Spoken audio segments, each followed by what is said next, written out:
Hello, Tim here. Welcome to my channel.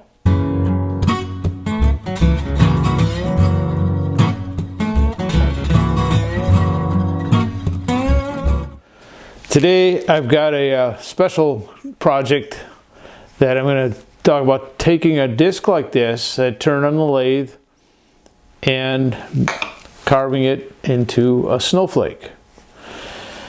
To get to this point here, this is just cut out of a flat 3/8 inch thick piece of birch, and I turn it round, and to help get this defined, this circle rim here, I refer back to a different video about chucks, and this particular chuck here is really useful for this application. So this would, you could hold it on one side, turn the face, and then turn it around and do the other side. Now the soft face chuck, which I talk about more in my favorite chuck episode, you can look that up, keeps it from getting damaged. And then I put a finish on it while it's still on the lathe. So I prepare this disc, and we're making a Christmas tree ornament here.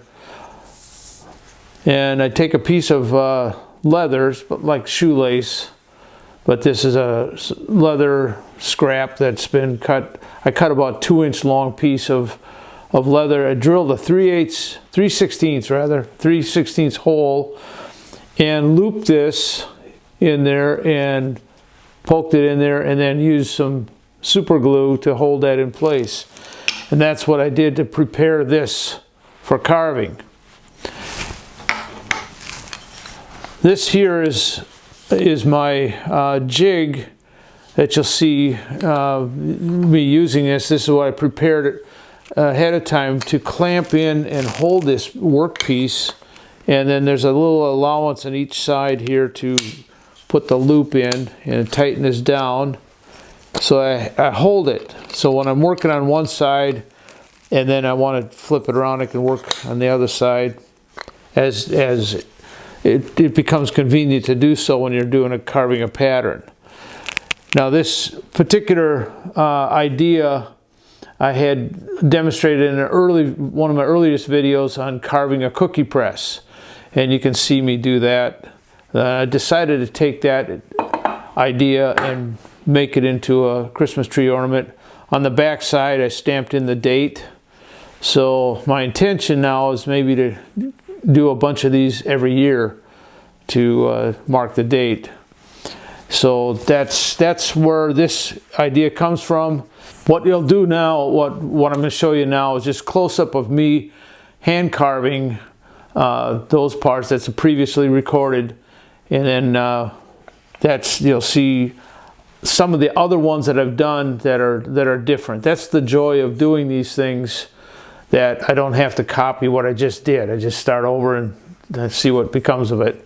So let's go to the clips of what I've done already, and you can see the process that I go through.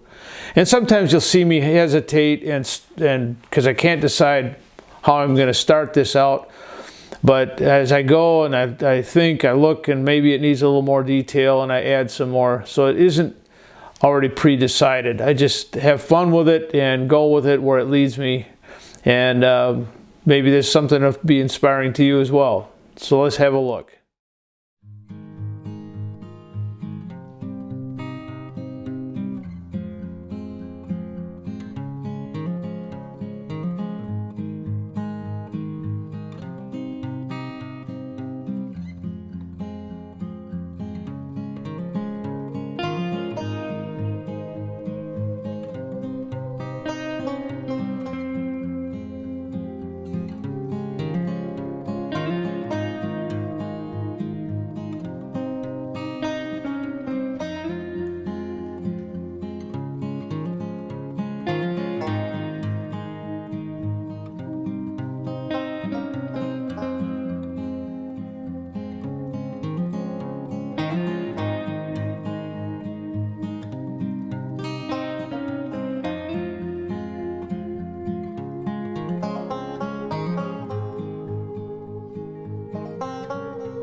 So that's it. You see what process I go through and some of the tools I use, and maybe you have a question.